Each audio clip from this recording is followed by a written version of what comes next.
Salut tout le monde, très urgent et très chaud entre les orpailleurs chinois et les paysans du Mali et les autorités maliennes. Voici un vieux. J'aimerais que cette vidéo fasse le tour du monde. Voici le vieux Bana Dibi Keïta, 86 ans. Il a été emprisonné par les autorités maliennes. Après sa relâche, il est sorti, il dit qu'il veut son champ. Ce sont les Chinois qui sont en train de prendre les champs des gens pour chercher l'or. Vraiment, on empêche les cultivateurs de cultiver au Mali. Je vous laisse écouter le vieux.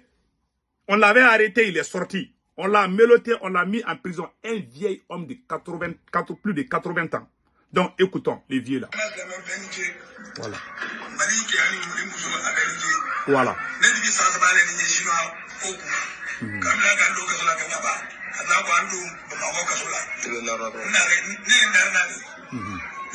Il dit qu'on m'a mis en prison à Kangaba. On vient de me mettre en prison à Bamako. Je suis prêt à mourir pour mon champ. Je veux qu'on me donne mon champ. Ils ont donné son champ aux Chinois. Toute sa vie, c'est son champ. Bon, les gens qui cultivent pour se nourrir, vous amenez les gens pour chercher l'or. Est-ce que c'est au Mali seulement qu'on cherche l'or? Écoutez le vieux là, il n'a pas encore fini. Il est très en colère.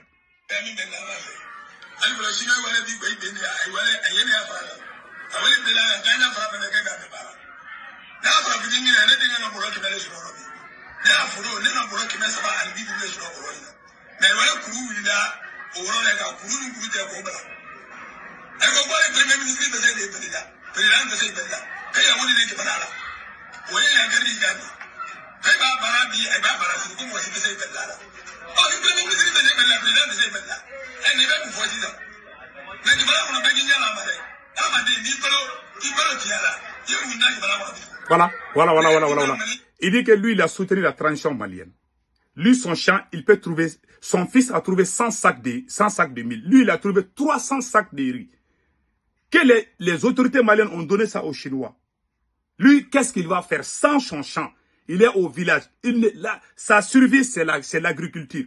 Son seul champ qu'il possède, ils ont donné ça aux Chinois à la recherche de l'or. Qu'est-ce que lui, il va faire? Est-ce que lui, il mérite de vivre même? Regardez, c'est un vieil homme. Il a 85 ans. Les gens qui ne connaissent pas les problèmes du Mali, ne vous mêlez pas dans cette affaire. Pour l'amour de Dieu. Nous, on sait ce qui se passe chez nous.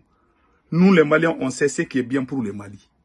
Ce n'est pas à quelqu'un de venir nous le dire. Et regardez ces vieils hommes. Un grand soutien à Assimi Goïta. On a pris son champ. Il dit qu'il va faire quoi? Il n'a même plus envie de vivre. C'est ce qu'il dit, hein. Écoute les rêves. Voilà.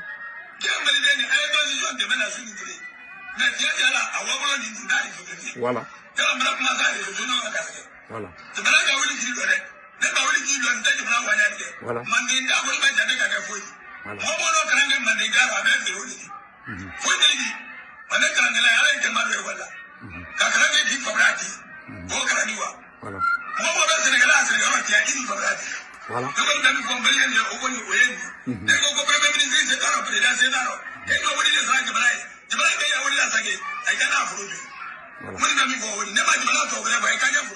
Voilà. Moi, ce que je demande, j'aimerais qu'il me donne mon champ. Je veux qu'on me donne mon champ. C'est tout ce que je veux. Je veux qu'on me donne mon champ. Que ce côté soit. C'est ce que le vieux est en train de dire. Hein. Il dit qu'il veut son champ, point barre. On a pris son champ, il veut son champ. Il dit que quelqu'un qui veut son pays, tu ne dois pas empêcher les cultivateurs de cultiver. C'est le vieux qui l'a dit, c'est pas moi. Voilà les choses qui se... Et puis, je vais vous montrer un autre scénario. Même les rivières, les Chinois sont en train d'utiliser, les orpailleurs chinois sont en train de gâter les rivières, les fleuves au Mali. Je vais vous montrer cet exemple. Mais avant cela, regardez ce qui se passe au Mali. Au même moment, le capitaine est en train de visiter les champs. Regardez. Regardez les gens. C'est les Chinois comme ça. Hein. Voilà, tout un village est sorti comme ça. Ça se passe au Mali. Hein. Vous voyez les gens? Voilà. Il y a plusieurs villages comme ça au Mali qui se révoltent petit à petit, Voilà un président qui est là. Il a bouffé tout l'argent de l'or. Maintenant, il veut aller gâter les champs des cultivateurs à la recherche de l'or. Si on gâte tous les champs, comment les gens vont cultiver? Comment ils vont vivre? Ils vont rejoindre les terreaux. Si vous voyez aujourd'hui qu'il y a trop de terreaux au Mali, là, il y a plus de 270 villages qui sont aux mains des terreaux aujourd'hui au Mali. Il y a beaucoup de jeunes, beaucoup de gens dessus sont en train de rejoindre les terreaux. Ce président est la plus grande déception que le Mali n'a jamais eue dans sa vie. Au début de la transition du Mali, le Mali avançait bien. Mais quand Assimi Goïta a commencé à goûter l'argent là, il a trahi tout le monde. C'est lui et sa femme. Est-ce qu'on peut gérer un pays comme ça? Et ça, c'est pas encore fini. Hein. Voilà un village. Et regardez le capitaine Ibrahim Traoré. Au moment où Assimi Goïta empêche les Maliens, regardez, le capitaine est en train de discuter. Je suis content de voir ce qui vient d'ailleurs comme ça. Voilà comment on peut le faire. On a expérimenté, c'est bon. Donc, APEC. Voilà.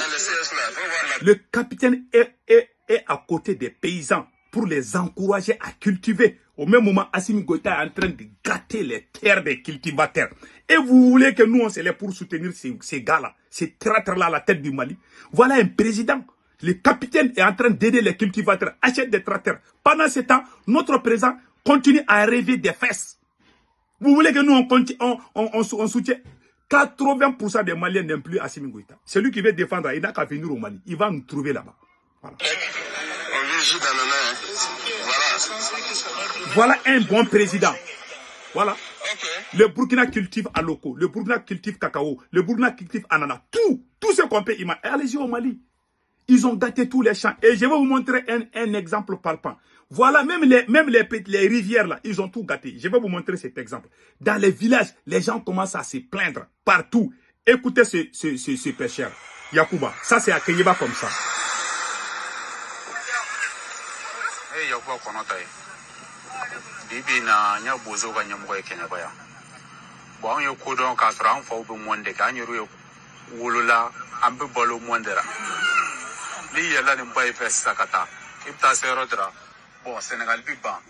Il dit que je m'appelle Yacouba Konta, je suis le chef des pêcheurs de la localité de Kenyeba.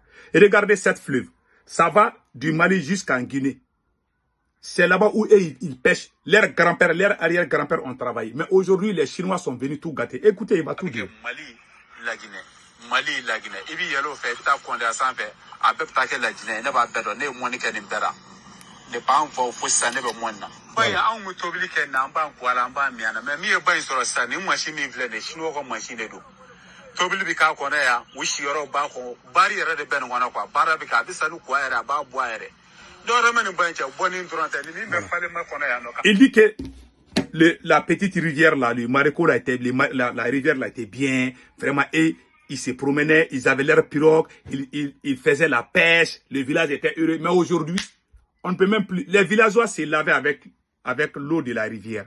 Aujourd'hui, on ne peut même pas toucher. C'est devenu toxique.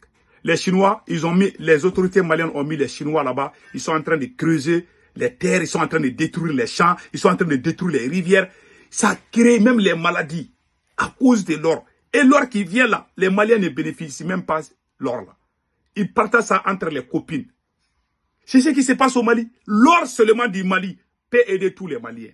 Mais ils ont tout bouffé. Et regardez comment les gens se plaignent dans les villages partout. Donc vraiment, c'était ça que moi je voulais montrer. Ça ne va pas au Mali. Ça ne va pas du tout. Ça ne va pas du tout. Il faut que le président change. S'il ne peut pas, qu'Assimi Goïta laisse la place à un autre patriote qui va venir sauver les Maliens. Il n'a aucun plan. Ce monsieur n'a aucun plan pour sauver le Mali. C'est le plus nul président dans l'histoire du Mali. Voilà ce qui se passe. Tout le monde a vu maintenant. Donc, au moment où nous on parle, le capitaine a donné le tracteur. Le Burkina est en avance. Est-ce que c'est le Mali seul qui a l'or? Il y a l'or au Burkina, non? Mais est-ce que le capitaine a envoyé les Chinois pour aller gâter les champs des gens? Mais ils sont tellement gourmands. Ils travaillent avec les grandes compagnies. Cela ne les réussit pas. Ils font des orpailleurs avec ces Chinois-là aussi. Empêcher les gens de vivre. C'est ça le Mali croit? C'est ça le nouveau Mali? C'est la honte.